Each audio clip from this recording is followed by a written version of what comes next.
Microsoft एक्सेलमा रहेको सिटहरूको नेमलाई चाहिँ कसरी रिनेम गर्न सकिन्छ त भन्ने बारे जानकारी दिन गइरहेको छु। साथीहरू भिडियोलाई अन्तिमसम्म हेरेर साथ दिनुहोला। आउनुहोस् सुरु गरौँ।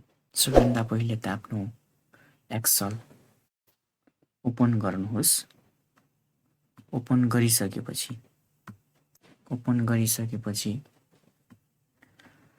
तपाईले सिटको रिनेम गर्नको लागि चाहिँ सर्टकट की चाहिँ डबल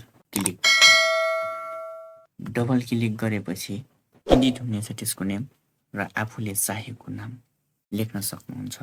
एक्सेल लेखेँ मैले चाहिँ।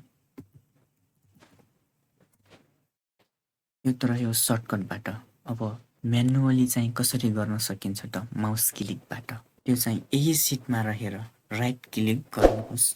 राइट क्लिक गरिसकेपछि चाहिँ रिनेममा क्लिक गर्नुहोस्।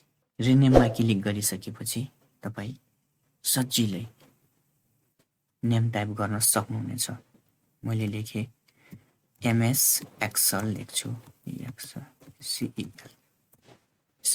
यसरी सजिलै माइक्रोसफ्ट एक्सेलमा रहेको सिटको नेमलाई सजिलै एडिट गर्न सक्नुहुनेछ।